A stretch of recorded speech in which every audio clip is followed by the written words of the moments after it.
김경환 목사님의 설교 적그리스도의 표 666 때문에 걱정하십니까가 책자로 발간되었습니다. 원하시는 분은 지금 문의하시기 바랍니다. 오늘은 두 번째 육신의 구조와 기능과 질병에 따른 성경 말씀 두 번째 시간으로서 피, 블러드에 대해서 말씀드리겠습니다. 여러분한테 이제 질문하면 피가 무엇입니까? 라고 물으면은 좀 답변하실 분들이 그렇게 많지 않습니다. 피검사, 수혈, 전쟁, 칼에 찔리는 거 이런 것만 연상하게 되지 피가 무엇이라고 딱 이렇게 부러지게 얘기할 수가 없습니다. 피의 정의는 사람과 동물의 몸 곳곳에 산소, 탄소, 영양소, 또 노폐물들을 각종 물질을 전달해주는 액체 상태의 물질, 이것이 피인 것입니다. 우리가 피의 정의를 잘 알아야지 피가 어떤 것이라는 것을 우리가 알 수 있는 것입니다. 구성 성분을 보면은 피는 혈구가 45%, 혈장이 55% 이렇게 되어 있습니다. 혈구에는 적혈구, 백혈구, 혈소판 이런 것이 들어있고, 혈장에는 단백질, 당, 지방, 비타민, 무기질, 염분 이런 것들이 들어있는 것을 얘기하는 것입니다. 그래서 혈장은 물보다 5배 정도 진합니다. 그래서 피는 물보다 진하다. 이것은 진리의 말씀인 것입니다. 피의 생성과 수명을 보면은 우리가 전 시간에 말씀드린 것처럼 세포는 죽고 생성되기를 반복하고 있는 것입니다. 그래서 피도 마찬가지죠. 피는 어디서 만들어지나? 우리 몸에서 어디서 만들어지고 죽고 하는 것이죠. 어디서 만들어지죠? 피는? 생물 잘하신 분들. 피는 어디서 만들어지죠? 그렇잖아요. 간,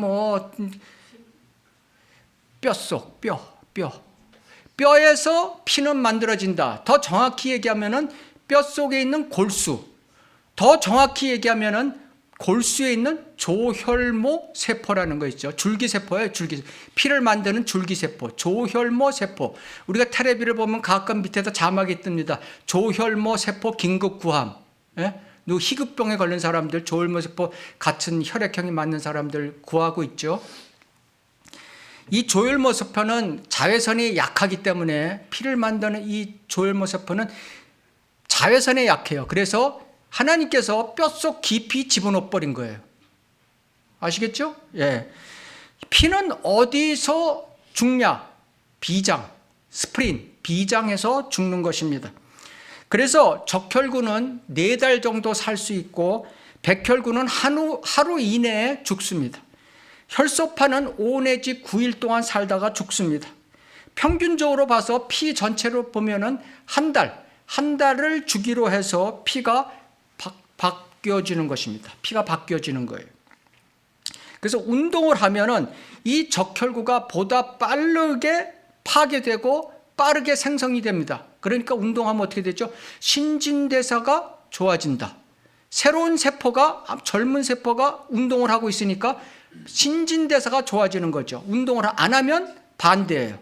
그래서 빈혈도 오고 하는 거예요. 그 운동이 굉장히 그렇게 중요한 거예요. 피의 양은 보면 우리 전체 몸무게의 7 내지 8%, 우리 피의 양을 따지면은 4 내지 5리터가 되는 것입니다. 그런데 이 피의 양의 3분의 1이 급격히 손실되게 되면 사망으로 이어지는 것입니다. 3분의 1, 1.5리터가 갑자기 피에 칼에 찔려서 피를 흘렸다. 그럼 사망에 이르는 것입니다. 피가 심장에서 말초로 혈관까지 갔다가 돌아오는 시간이 23초. 그 길이는 12만 킬로. 대단한 거죠. 왜 사람의 피는 빨간색일까? 왜 빨간색일까? 오늘의 핵심 요인이며 여러분에게 질문하는 것입니다. 왜 피는 빨갈까? 공산당이라 빨갈까? 공화당이라 빨갈까? 아니죠. 힌트를 제가 드리겠습니다. 오징어, 문어의 피의 색깔은 파란색이다.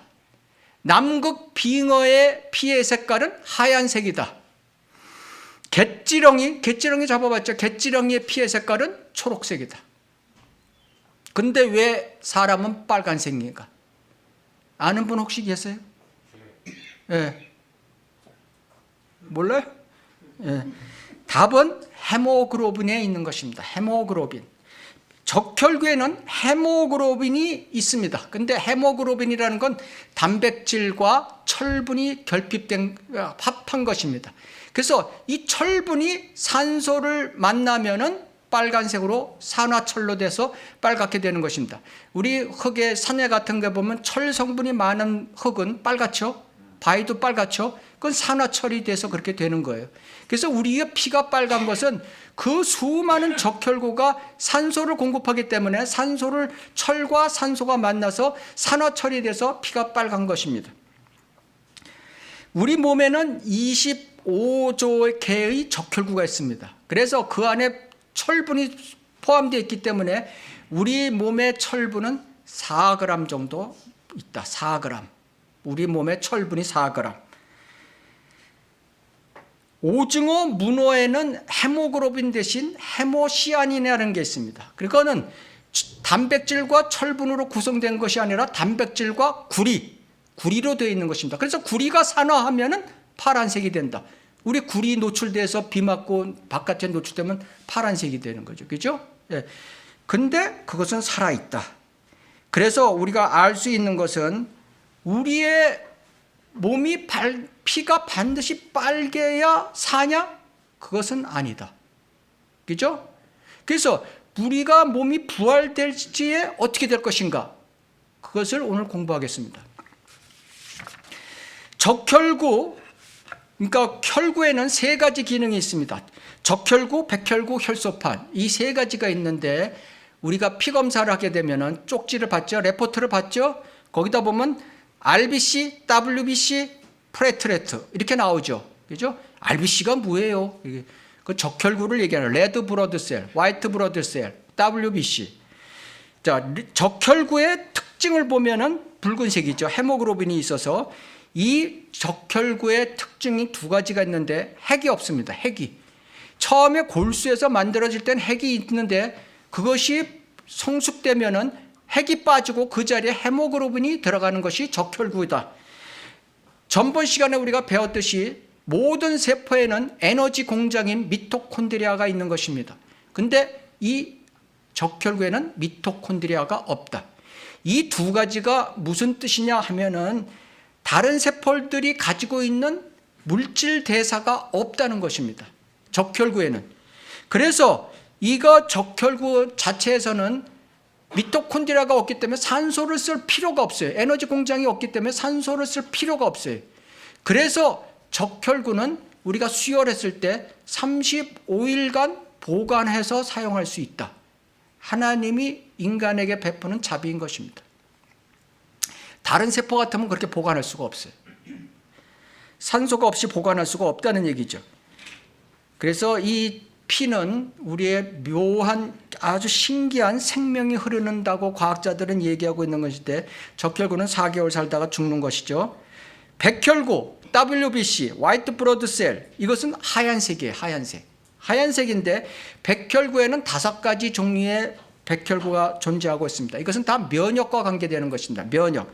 그래서 우리가 바이러스와 세균이 침투하면은 그것을 잡아먹기 위해서 백혈구가 급조돼 갖고 증가하게 되는 것입니다. 백혈구의 수명은 하루가 안 된다. 파괴도 하루가 안 된다. 그러니까 급하게 생성돼서 면역 반응을 일으킨다. 이렇게 생각하시면 되는 것입니다. 우리가 신명기 28장 22절을 보면은 3500년 전에 하나님께서 이런 말씀을 하셨습니다. 주께서는 너를 폐병과 열병과 염증으로 치시리라. 염증이 인플라메이션이라고 해서 우리의 염증 그 수치를 얘기하는 것이죠. 폐병, 열병, 염증. 이것은 전염병의 특징이다. 전염병에 걸리면은 균과 세균이 들어오면은 이렇게 몸에서 백혈구가 반응해서 염증을 일으킨다는 거죠. 사스, 한국에서 문제됐죠. 사스, 메르스, 지금 코비드. 이 세 개가 요 특징을 다 갖고 있는 것입니다. 바로 이것이 전부 다 코로나 바이러스의 변형이다. 균 자체는 다 같다. 그런데 그것이 변형돼서 인간에게 치명적인 지금 전염병을 일으키고 있다.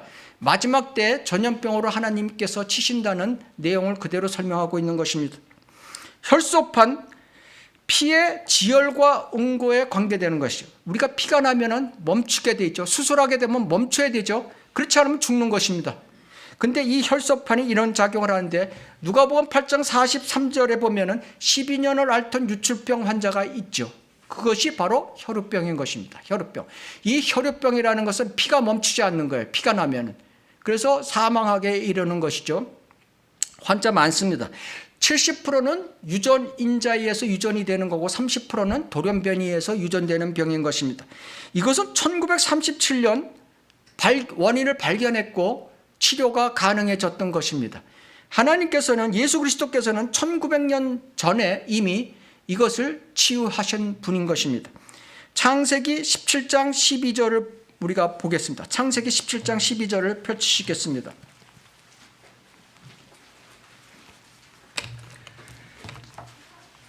창세기 17장 12절을 보면은 대대로 모든 산의 아이는 집에서 태어났거나 내 씨가 아니고 타국인에게서 돈으로 샀어도 유대인이나 이방인이나 모든 사람은 난지 8일이 되면 너희 가운데서 할례를 받아야 하느니라. 그래서 이것이 의학적으로 보면은 8일째, 생후 8일째 이 혈액 응고 작용이 가장 강성하다는 것입니다. 8일째. 이것을 하나님께서는 3800년 전에 이미 말씀하신 것입니다. 8일째 되면은 어떻게 되냐면은 프로스롬빈하고 비타민 K라는 것이 작동해야 이것이 혈소판이 응고가 되는 것입니다. 근데 이 8일째, 인생에 있어서 8일째가 가장 높은 단계, 110%를 발휘하는 때가 8일째다. 그 후로는 급격히 감소하게 되는 것입니다. 얼마나 과학적인 것입니다. 예수님도 누가복음 2장 21절에 보면은 8일째 할례를 받으셨습니다. 이 성경이 얼마나 정확하다는 것을 우리가 알 수 있는 거죠. 이것을 언제 발견했냐면 1939년에 돼서야 과학자들이 발견한 것입니다. 1939년. 3800년이 뒤진 거죠. 그렇죠? 성경보다. 지금 튀르키예와 터키의 지진을 우리가 보고 있는 것이죠. 이 지진이 왜 일어났냐? 성경에 나와 있죠. 성경에. 이 지진이라는 것은 사무엘상 2장 8절, 지금으로부터 3000년 전에 땅의 기둥들이 주의 것, 이렇게 나오죠. 그 다음에 시편 75편 3절에 보면 나는 땅의 기둥들을 붙들고 있노라. 하나님께서 땅의 기둥들을 붙들고 있다는 거예요. 지진 때를.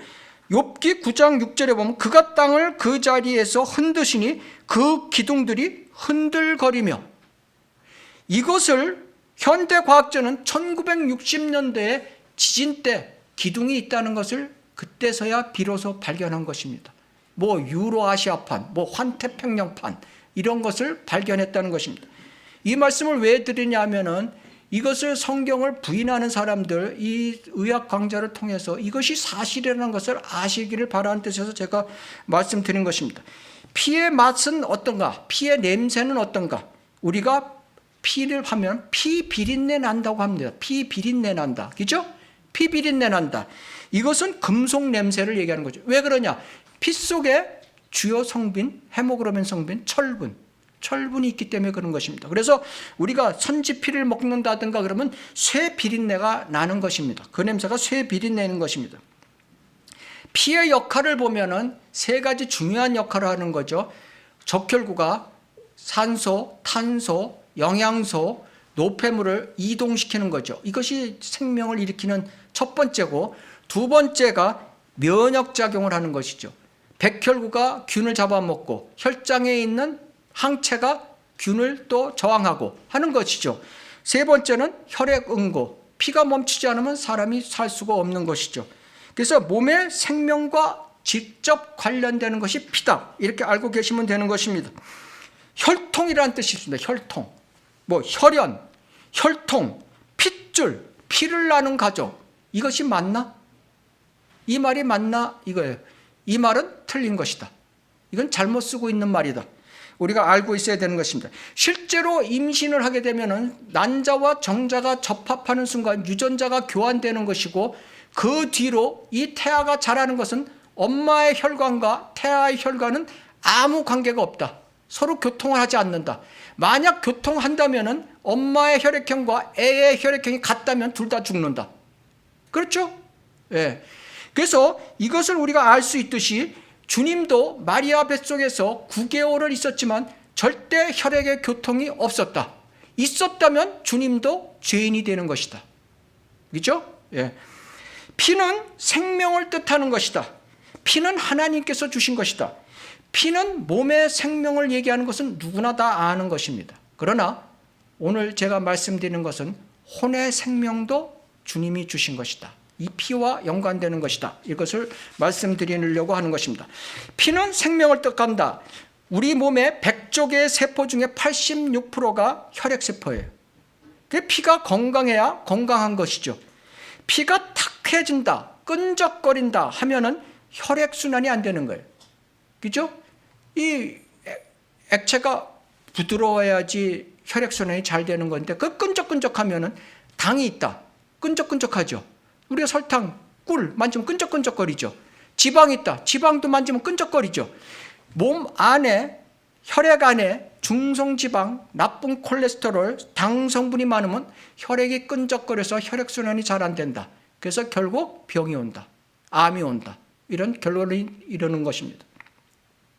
두 번째는 혈액 안에 염증성 물질이 많으면 또 문제가 생기는 거예요. 염증성 물질이 많으면 끈적끈적해진다. 이 염증성 물질이 많아지는 원인은 대표적인 것이 흡연, 술, 스트레스, 과로, 잦은 감염 이런 것이 피를 끈적끈적거리게 하는 염증성 물질이 많아지는 것입니다. 증세는 그러면 어떠냐? 피가 끈적거리면 증세가 어떠냐? 당연하죠. 피가 끈적거리면 혈액순환이 안 돼서 혈액순환이 안 되는 증상들이 나타나는 것입니다. 첫째, 얼굴색이 빨갛지 않고 거머특틱하다. 예? 탄 거 말고 거머특틱하다. 왜? 혈액 속에 산소 공급이 잘 안 되기 때문에 그렇게 빨간색이 덜해지는 것입니다. 그 다음에 산소 공급이 잘 안 되니까 이 근육에 산소 공급이 안 되니까 담이 잘 온다. 결리기를 잘한다. 근육통이 잘 온다. 이런 사람은 혈액순환이 잘 안 된다. 이렇게 생각하시면 되는 것입니다. 그 다음에 뇌로 가면서 산소 공급이 안 되니까 두통이 잘 오고 어지럼증이 잘 온다. 산소 공급이 잘 안 되는 거죠. 그 다음에 혈압이 상승한다. 산소 공급이 안 되니까 심장에서 강한 압력으로 내뿜기 시작하는 것입니다. 혈압이 상승한다. 그런 전반적인 증세를 보니까 계속 나는 피곤하다. 피로가 자주 온다. 치료는 그럼 어떻게 해야 되냐? 간단한 겁니다. 이 혈액순환을 잘 되게 하면 되는 것입니다. 첫째, 혈액의 흐름을 좋게 만들어라. 혈액의 흐름을 좋게 만드는 것이 첫째, 운동이다. 운동. 예. 운동선수가 오래 사냐? 그러면은 아니다. 제일 빨리 죽는 사람 중에 하나가 운동선수다. 제가 눈에 얘기하지만 고강도의 지나친 운동은 몸을 그만큼 나쁘게 한다. 왜 그러냐면 활성화산소가 증가합니다. 급격히 증가합니다. 어느 고강도 운동을 하게 되면 어느 시점 지나면 활성화산소가 급격히 증가함으로써 그 활성화산소는 그 순간 면역세포를 T세포를 급격하게 약화시키는 것입니다. 그 능력을. 그 나쁜 거죠. 두 번째, 순수한 물. 순수한 물을 마셔라. 전번째 제가 말씀드렸더니 어떤 형제님이 그럼 질문하더라고요. 순수한 물이 무엇입니까? 파는 물입니까? 정수기 물입니까? 이런 질문을 하셨어요. 순수한 물이라는 것은 당분, 카페인 이런 것이 안 섞인 물질을 얘기하는 것입니다. 그런 물, 그죠? 더 좋은 거로 하면은 사실 뭐 파는 물보다는 자연적인 샘물이 더 좋긴 좋은 것이죠. 자, 그 다음에 혈당, 중성지방을 끌어올리는, 그러면 피가 끈적끈적하게 되는 것입니다. 혈당이 높으면 피가 끈적끈적하게 되는 것입니다. 중성지방이 높으면 피가 끈적끈적하게 되는 것입니다. 그거를 없애면 되는 것이죠. 그러니까 고칼로리 음식을 많이 먹고, 예? 그 다음에 고단백, 고탄수화물, 탄수화물이 당이죠, 당. 고탄수화물 음식을 많이 먹는 것을 줄여라. 한국 사람은 탄수화물 너무 많이 먹어요. 예.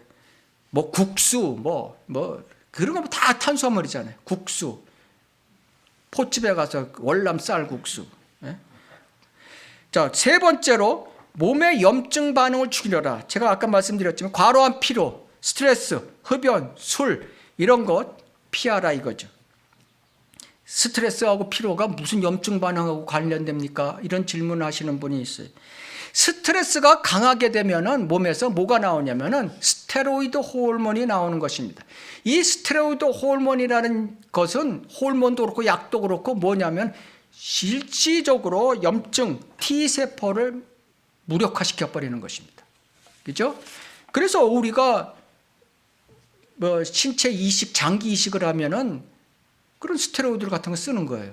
그죠? 그래갖고 T셀이 면역세포가 이게 이물질이 들어왔다 하고 공격 못하게 만드는 거예요. 그죠? 다른 장기가 들어왔으니까. 그만큼 스테로이드가 몸에 나쁜 것입니다. 성경에서 말씀하시는 빨간색 피는 무엇을 말하는 것인가? 성경에는 피라는 단어가 400회 이상 나옵니다. 브러드가 400회 이상 나온 것입니다. 인류의 모든 민족들은 한 피를 가졌다. 즉 아담과 타락한 아담과 이브의 피를 가졌다. 사도행전 17장 26절 하나님께서는 인류의 모든 족속을 한 피로 만드시어 온 지면에 살게 하시고 창세기 2장 7절 주 하나님께서 땅의 흙으로 사람을 지으시고 그의 콧구멍에 생명의 호흡을 불어넣으시니 사람이 살아있는 혼이 되었더라. 창세기 2장 23절 아담이 말하기를 이는 이제 내 뼈들 중에 뼈요 내 살 중에 살이니 그녀를 여자라 부르리라. 아담과 이브가 하나님의 형상대로 만들어져 몸에 그런 만들 당시 몸에 피 얘기가 없는 것입니다. 피 이야기가 없어요. 피 대신에 몸의 체내에 어떤 산소를 운반시켜주고 하는 무슨 순환 장치가 있었을 것이다. 이것을 우리가 알아야 되는 것입니다. 그런데 창세기 3장서 사탄과 뱀의 유혹이 죄를 짓죠. 선악과를 따먹죠. 선악의 지식의 열매를 따먹죠. 이 따먹고 나서는 피가 생긴 것입니다. 그 당시에. 그래서 이 지식의 나무의 열매는 피와 관련된 열매다 이렇게 생각하시면 되는 것입니다. 이 피에는 유전자, 죄의 유전자가 들어가 있건 철분이 들어가 있건 헤모글로빈에 철분이 들어가 있건 간에 죄성이 들어가게 된 것입니다. 이후로 모든 사람은 죄의 상태로 태어난 것입니다. 시편 51편 5절 내가 죄악 중에서 조성되었고 죄 중에서 내 어머니가 나를 배었나이다. 로마서 3장 10절 의인은 없나니 없도다 한 사람도 없도다. 로마서 3장 23절 모든 사람이 죄를 지었으므로 모든 사람이 죄인이라고 말씀하고 계십니다. 전도서 7장 20절 선을 행하고 죄를 짓지 아니하는 의인은 땅에 한 명도 없다. 아무리 착하게 선하게 살아도 죄인이라는 뜻인 것입니다.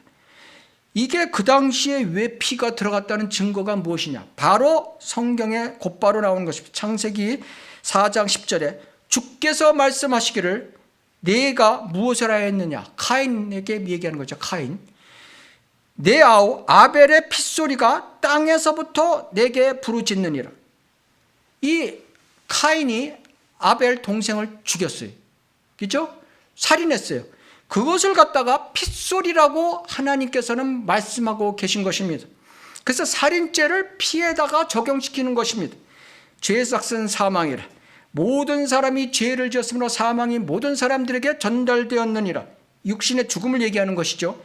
그래서 죄를 죄로 여기지 않는 아기들도 모두 다 아담의 후손이므로 죽게 되어 있는 것입니다. 결국 아담과 이브는 이 후세에게 죽음이라는 선물을 주고 간 사람들인 것입니다. 피는 죄와 죽음을 상징하는데 앞에서 말씀드렸듯이 피는 또한 생명을 얘기하고 있는 것입니다. 레위기 17장 14절 이는 피가 모든 육체의 생명이요 육체의 피는 그 생명을 위해 있기 때문이라. 피는 생명이에요. 그래서 현대의학도 이가 지금 레위기 17장 14절은 BC 기원전 1500년에 얘기했는데 지금 1615년에 윌리엄 합이라는 사람이 이 사실을 밝혀냈어요. 그러니까 성경보다 3000년이 뒤진 거죠. 피에 생명이 있다. 이것을 과학적으로 밝혀낸 게 3000년이 뒤진 거예요. 피의 생명인 죄와 죽음을 피의 상징인 죄와 죽음을 피의 상징인 생명으로 대체하는 법을 하나님께서 정하셨다. 레위기 17장 11절. 이는 육체의 생명이 피에 있음이라. 내가 그것을 피를 얘기하는 것이요 너희에게 주어 제단 위에서 너희 혼들을 속죄케 하였나니 이는 혼을 속죄케 하는 것이 피이기 때문이라. 히브리서 9장 22절. 율법에 따르면 거의 모든 것이 피로써 정결케 되나니 피 흘림이 없이는 죄사함이 없느니라. 이래서 구약 때는 동물의 피로 인해서 혼의 속죄를 받을 수 있었던 것입니다. 이것이 유래돼서 한국에도 고사 지내는 거죠. 돼지 머리 놓고 그 피 흘림이 있다는 것이죠. 그러나 이런 동물의 제사로는, 불완전한 동물의 제사로는 죄들을 완전히 제거할 수 없어서 하나님께서는 또 다른 방편을 만드신 것입니다. 이 문제를 해결하시기 위해서 하나님께서는 주 예수 그리스도로 이 땅에 오신 것입니다. 첫째 아담의 죄 사망 문제를 해결해 주신다는 뜻으로 하나님 예수 그리스도의 다른 이름이 마지막 아담이라고 되어 있는 것입니다. 고린도전서 15장 45절. 첫째 아담은, 죄를 진 첫째 아담은 오실 분의 모형이라고 로마서 5장 14절에 말씀하고 계신 것입니다. 하나님께서는 주 예수 그리스도의 피를 완전한 피로 보내셨습니다. 주 예수 그리스도를 완전한 피로 보내셨던 것입니다. 사람들의 피가 아닌 것입니다. 이것은 무죄한 피라고 마태복음 27장 4절 이렇게 말씀하고 계십니다. 유다 이스카리옷이 말한 것입니다. 내가 무죄한 피를 배반한 죄를 지었다.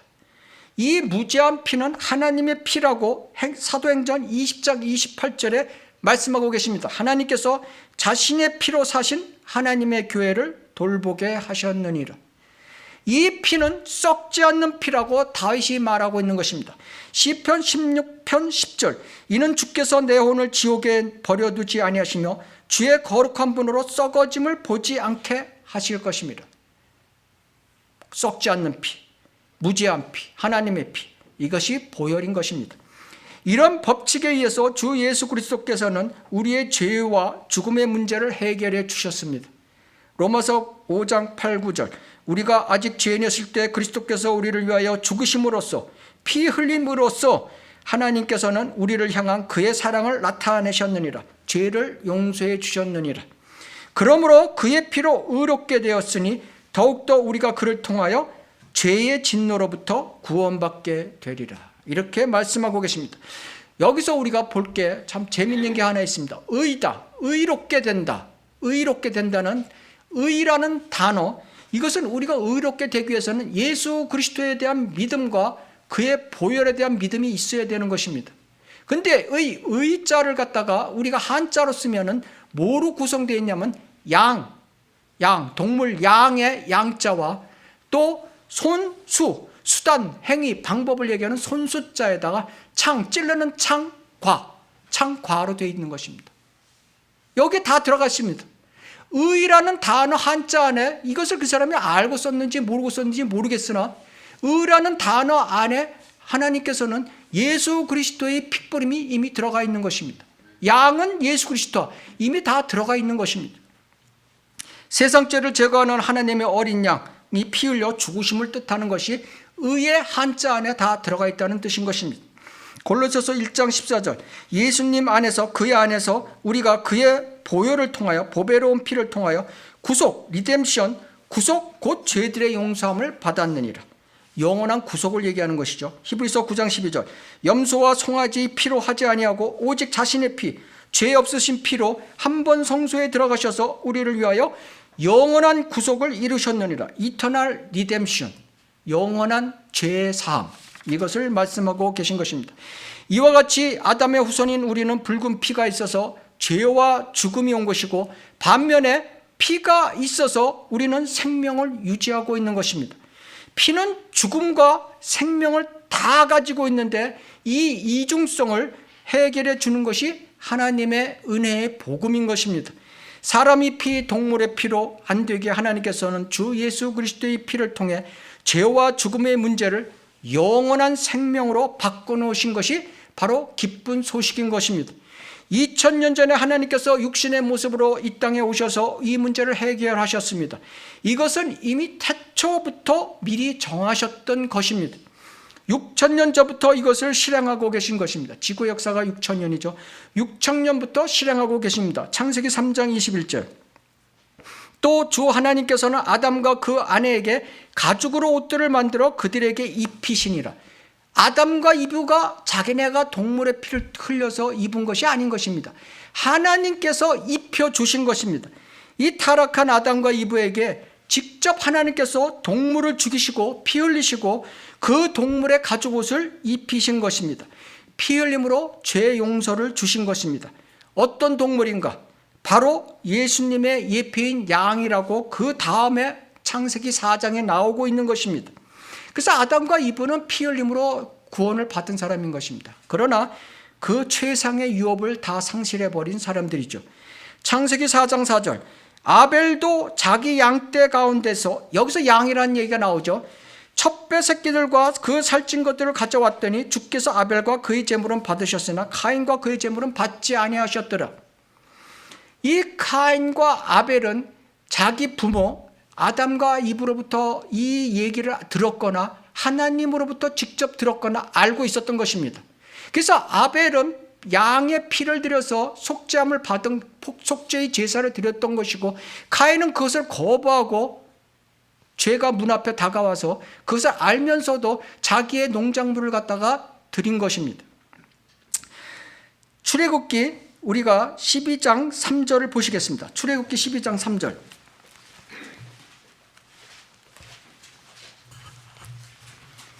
자, 출애굽기 12장 3절을 보면은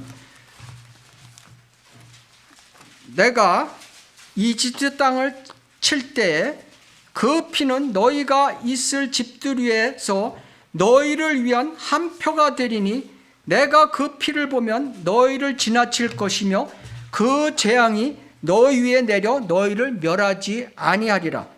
여기서 그 피가 뭐냐 하면은 12장 3절에 보면 양의 피입니다. 양의 피. 너희를 지나칠 것이다. I will pass over. I will pass over. 인간은 누구나 죄와 허물의 상태에 있다고 에베소서 2장 1절에 말씀하고 계신 것입니다. 피를 적용시키지 않으면 죄값을 물어야 되는 것입니다. 피로 인한 속죄는 학력, 신분, 피부색, 종교, 혈통에 전혀 관계가 없습니다. 악한 죄, 조그만 죄, 덜한 죄 전혀 관계가 없는 것입니다. 모든 사람이 모든 죄에 다 똑같이 적용되고 있다는 사실을 알아야 되는 것입니다. 6월절 사건인데 200만 되는 유대인들이 출애굽하면서 양의 피를 문설주에 발랐으면 다 넘어간 것입니다. 죄를 용서하고 죽지 않았죠. 그 200만이 악한 사람이 없었겠습니까? 그 200만 안에 모자란 사람이 없었겠습니까? 그러나 하나님이 보혈로 인해서 다 죄 용서함을 받은 것입니다. 그래서 우리도 뭐 학력이 높다고 뭐 어떻게 구원이 잘 되고 그런 거 없는 것입니다. 하나님께서는 양의 피를 보면은 죄를 예수 그리스도의 피에 보면 죄를 묻지 않고 지나쳐버린다. 이것을 영어로 pass over, 지나쳐버린다, pass over 한다는 것입니다. 그래서 유월절은 피의 약속이자 생명의 약속이라는 사실을 우리가 알아야 되는 것입니다.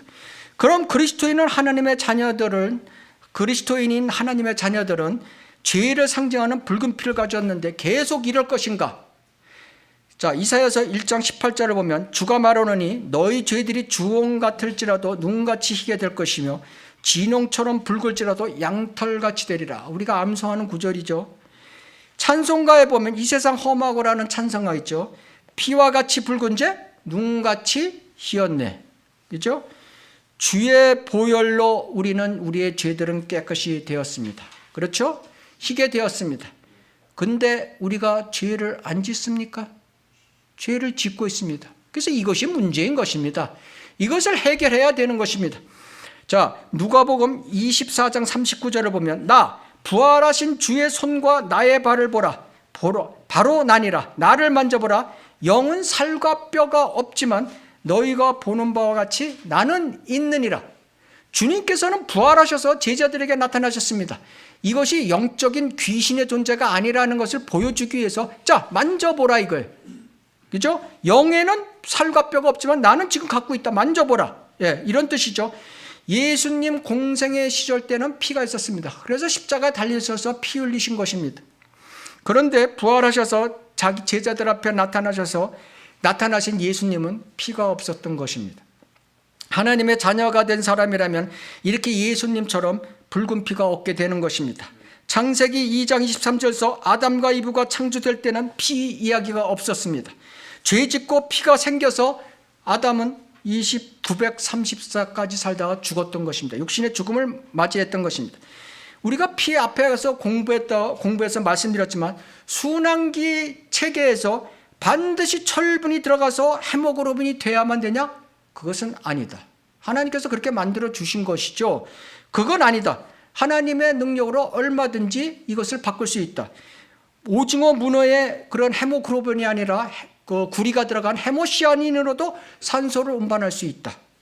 이렇듯 하나님의 창조의 능력은 우리가 헤아릴 수 없는 것입니다.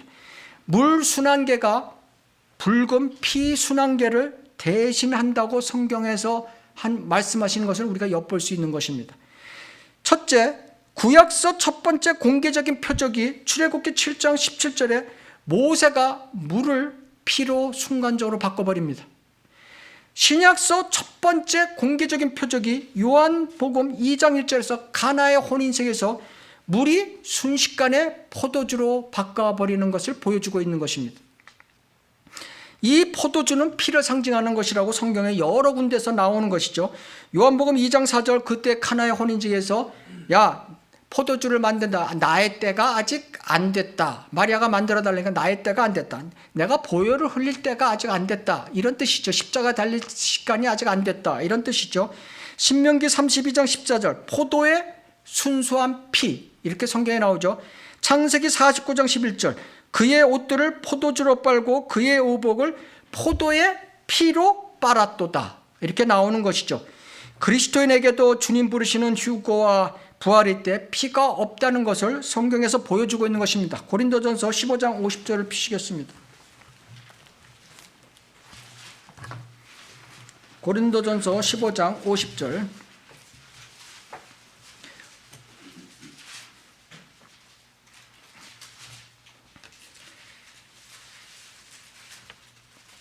형제들아 이제 내가 이것을 말하노니 혈과 육은 하나님의 나라를 상속받을 수 없으며 썩을 것은 혈과 육은 썩지 아니할 것을 상속받을 수 없느니라. 썩을 것은 썩지 아니할 것을 상속받을 수 없느니라. 피를 가진 채 우리가 부활 휴거가 될 수 없다는 뜻인 것입니다. 51절 보라 내가 너희에게 한 가지 신비를 말하노니 우리가 다 잠잘 것이 아니요 오히려 우리가 모두 변화될 것이니. 52절 마지막 나팔소리에 눈 깜짝하는 순간에 그러하리라. 나팔소리가 나면 죽은 자들이 썩지 아니할 몸으로 일으켜지며 우리도 변화하리라. 죽은 자들의 부활과 살아있는 자들의 휴거를 얘기하고 있는 것이죠.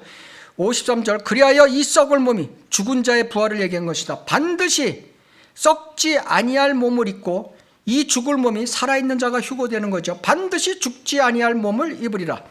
이 썩을 몸이 썩지 아니함을 입고 또 이 죽을 몸이 죽지 아니함을 입게 되면 그때 사망이 승리 속에 삼킨 바 되리라. 사망이라는 게 없다는 거예요.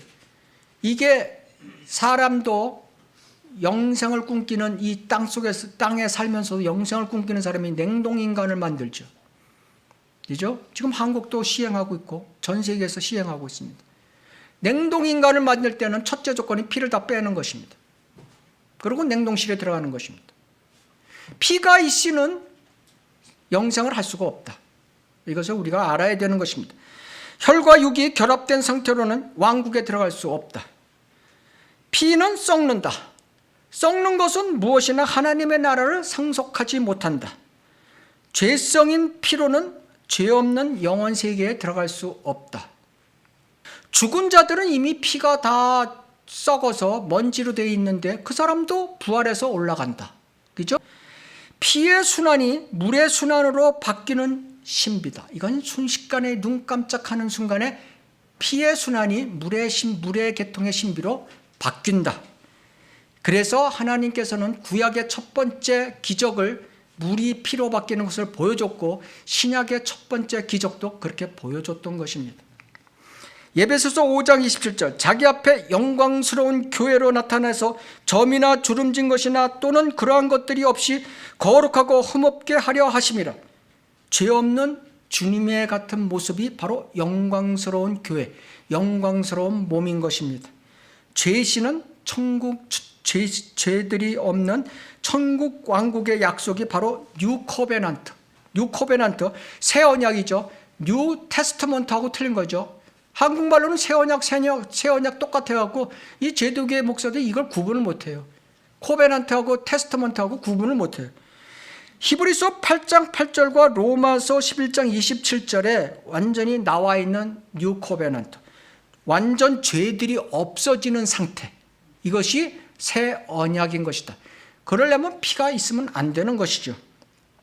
이것이 그리스도인들의 피를 보는 관점인 것입니다. 사람들은 육체의 피에 대해서 잘 모르면서도 피가 있으면 그 사람은 생명을 유지합니다. 그렇죠? 뭐 피에 대해서 우리가 다 알고 있어서 우리가 생명 유지하고 있습니까? 모르는데도 생명을 잘 유지한다.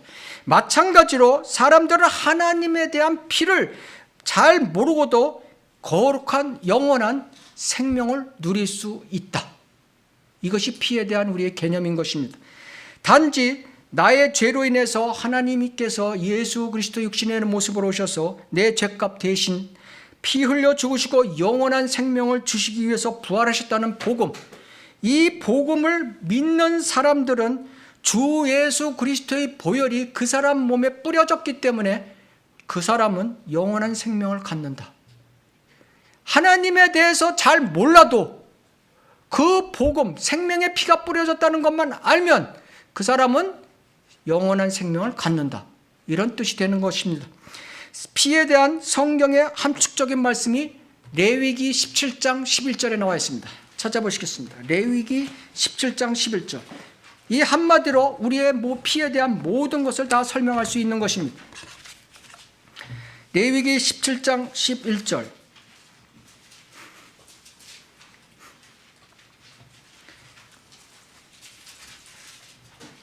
이는 육체의 생명이 피에 있습니다. 육체의 생명이 피에 있다. 이게 어떻게 된 거예요? 1615년 윌리엄 하비가 발견하기 전 2100년 전에 이미 하나님께서는 이렇게 말씀하신 거예요. 그러니까 사람들은 안 믿고 있는 거죠. 멍하니. 내가 그것을 피를 너희에게 줘. 피는 하나님께서 주신 것이다. 제단 위에서 구약 때는 제단이라는 거가 있었지만 신약에는 갈보리 십자가를 얘기하는 것이죠. 너의 혼들을 속죄케 하였나니, 속죄하다, 덮는다, 영어로 아톤멘트라는 거죠. 아톤멘트. 완전히 죄를 죄로 여기지 아니한다는 뜻인 것입니다. 아톤멘트는. 아니하였으니 이는 혼을 속죄케 하는 것이 피이기 때문이라. 혼을 속죄케 하는 것이 피. 그러니까 피로 혼의 생명도 주신다. 이런 뜻인 것입니다. 둘째 사망으로 가지 않는다. 혼이 사망한다는 것은 둘째 사망으로 가는 것이죠. 지옥으로 떠나는 것이죠. 두려워하는 자들과 믿지 아니하는 자들과 가증스러운 자들과 살인자들과 음행하는 자들과 마술하는 자들과 우상 숭배하는 자들과 모든 거짓말하는 자들은 불과 유황이 타는 못에 참여하리니 이것이 둘째 사망이라. 여기에 해당되는 사람 하나도 없습니다. 그러나 하나님께서는 하나님의 피를 우리 몸에 뿌려 주셨기 때문에 우리는 생명을 누릴 수 있는 것입니다. 이와 같이 하나님께서는 우리에게 피를 주신 목적을 잘 알아야 되는 것입니다. 첫째, 피는 육체의 생명이다. 둘째, 피는 혼의 생명이다. 이 두 가지를 동시에 잘 알고 있어야 되는 것입니다. 다시 조금 반복을 하겠다면 육체의 생명에는 피는 작용을 세 개를 한다고 그랬죠. 산소와 영양 공급을 해주고 더러운 노폐물을 제거해 주는 것. 더러운 노폐물은 피를 타고 돌다가 콩팥을 통해서 빠져나가는 것입니다. 그래서 콩팥이 망가지면 큰 문제가 되는 것입니다. 노폐물을 배설하지 못하기 때문에. 그래서 혈액 투석을 하고 그러는 것이죠. 두 번째, 면역작용을 하는 거죠. 면역작용. 그죠? 예. 혈장에 있는 그 항체와 백혈구가 균을 다 잡아먹고 저항하게 되는 것이죠. 그 다음에 피의 응고가 있기 때문에 우리 몸을 보호하고 있는 것입니다. 이렇듯이 이것은 육체적인 건데 우리가 영적으로 적용하면 이 역할을 하는 것이 누구냐? 바로 하나님의 말씀인 것입니다. 요한일서 1장 1절 태초부터 계셨고 우리가 들었으며 우리 눈으로 보았고 주목하여 살폈으며 우리 몸 손으로 직접 만졌던 생명의 말씀에 관해서니라. 이 말씀은 생명이라고 말씀하고 계십니다. 육체의 피가 생명이듯이 이 말씀은 생명이라고 말씀하고 계신 것입니다. 그래서 이 하나님의 말씀이 없으면은 우리 몸에 산소와 영양분, 영적 산소와 영적 영양분을 공급할 수 없다. 이렇게 알고 계시면 되는 것입니다. 두 번째, 면역작용. 우리 이 몸에 면역작용이 있어서 방어 기전을 하고 있는 거죠. 말씀도 마찬가지인 것입니다. 에베소서 6장 13절 너희는 하나님의 전신갑옷 말씀을 입으라. 이는 너희가 악한 날에 저항할 수 있으며 또 모든 일을 다 이루기까지 서 있게 하기 위함이라. 우리 몸에 악이 들어왔을 때 우리가 하나님의 말씀으로 선과 악을 즉각 구별해서 대처할 수 있다는 것입니다. 세 번째, 혈액 응고로 몸을 피가 보호하듯이 말씀으로 보호받고 있는 것입니다. 베드로전서 1장 5절 믿음으로 말미암아 하나님의 능력으로 보호받고 있느니라. 이 피는 혼의 생명이죠. 그래서 죄와 죽음의 문제를 해결해야 몸이 죽은 후 둘째 사망인 혼의 사망으로 들어가지 않는 것입니다. 지옥의 불못에 떨어지지 않는 것입니다. 주 예수 그리스도께서 은혜의 선물로 우리에게 해결해 놓으신 것이죠. 자신의 보배로운 피로 해결해 놓은 것입니다. 이 복음을 믿고 영원한 혼의 삶을 누리는 것을 우리는 다 이루고 있는 것입니다. 그렇지 않은 사람은 이것을 반드시 이루어야 되는 것입니다. 피의 생명, 우리 육신의 피의 생명은 70년, 80년이라고 하나님께서 경고하고 계십니다. 이 영적인 몸, 혼의 생명은 영원하다고 말씀하고 계십니다. 어느 쪽을 택하시겠습니까? 우리가 구원받은 사람들이라도 이것은 피의 능력은 계속 적용하고 있다는 사실을 우리가 또 알아야 되는 것입니다. 요한일서 1장 7절 우리도 빛 가운데 행하면 우리가 서로 간에 교제가 있게 되고 그의 아들 예수 그리스도의 피가 우리를 모든 죄에서 깨끗게 하시느니라. 이 뜻은 하나님의 말씀 구원받은 사람은 하나님의 성령을 따라 빛 가운데 살면 말씀에 비추어 나날이 거룩한 성도로 살 수 있다는 것입니다. 이 그리스도의 피의 능력은 현재형으로 작동하고 있다는 것입니다. 히브리서 9장 14절 영원하신 성령을 통하여 흠없는 자신을 하나님께 드린 그리스도의 피가 어찌 죽은 행실에서 너의 양심을 정결케 하여 살아계신 하나님을 섬기게 하지 못하겠느냐. 현재 진행형인 것입니다. 우리의 믿음의 선한 양심을 따라 우리는 하나님의 말씀으로 계속 그리스도의 보혈의 능력으로 계속 작동되게 돼 있는 것입니다. 우리의 피에 대한 최종적인 결론은 이 피는 육신의 생명뿐만 아니라 혼의 생명이요 영의 생명이라는 것을 우리가 알고 피를 대해야 되는 것입니다. 골로새서 3장 4절 우리의 생명이신 영혼 몸의 생명이신 그리스도께서 나타나실 때 그때 너희도 그와 함께 영광 가운데 나타날 것이라. 우리의 썩고 처날 이 몸이 썩지 않고 죽지 않을 영원스러운 주님과 같은 모습으로 변화된다는 것입니다. 이것이 우리가 피를 대하는 관점으로 살고 가야 되는 것입니다. 이상입니다.